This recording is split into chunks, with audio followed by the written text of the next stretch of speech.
আসলে ওইভাবে খুব বেশি করতে চাই এরকম না, বাট হ্যাঁ সুযোগ পেলে হয়তো বা করতে পারি, আই এম নট শিওর। কনটেন্টটা আমার মনে হয়েছে কি যে ডাক্তাররা একটা গৎবাঁধা হয়তোবা টিপস দিচ্ছে বা একটা ট্রিটমেন্ট নিয়ে বলে। আমার মনে হলো যে আমি যদি খুব সরলভাবে বুঝিয়ে বলি তাহলে হয়তো অডিয়েন্স খুব তাড়াতাড়ি কানেক্ট করতে পারবে। আর আমি একটু ভিন্নভাবে, ডাক্তাররা এরকম কন্টেন্ট বানায় না, কিন্তু আমি একটু ভিন্নভাবে বিভিন্ন লোকেশনে বিভিন্ন মানে খুব সরল ভাষায় আমি বোঝানোর চেষ্টা করি, যেটা হয়তো বা মেডিকেল টার্মে বললে অনেক অডিয়েন্স বা অনেক পেশেন্টরা ওনারা বুঝতে পারবেন না, তাই আমি একটু ভাবে অনেক সময় উপস্থাপন করি আমার কন্টেন্ট।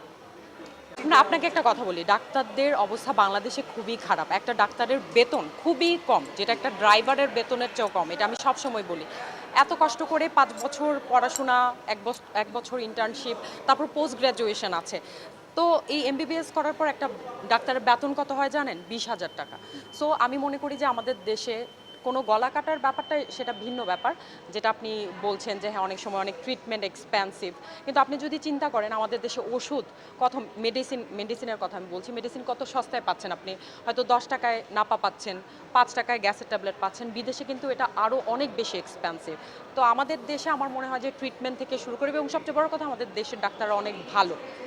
সো আমার মনে হয় না যে ডাক্তার ওভাবে গলা কাটা যে ব্যাপারটা, সে সেম ট্রিটমেন্টটা আপনি হয়তো ইন্ডিয়া গিয়ে 5 গুণ টাকা খরচ করবেন, তখন আপনার শান্তি লাগবে যে হ্যাঁ আমি চেন্নাই গিয়েছি, আমি থাইল্যান্ড গিয়েছি, 10 গুণ টাকা খরচ করছেন। কিন্তু বাংলাদেশের ডাক্তারদের উপরে আস্থা রাখুন, ওনারা আসলেই অনেক ভালো ট্রিটমেন্ট করে, সবাই আমরা যারা আছি এই পেশায়।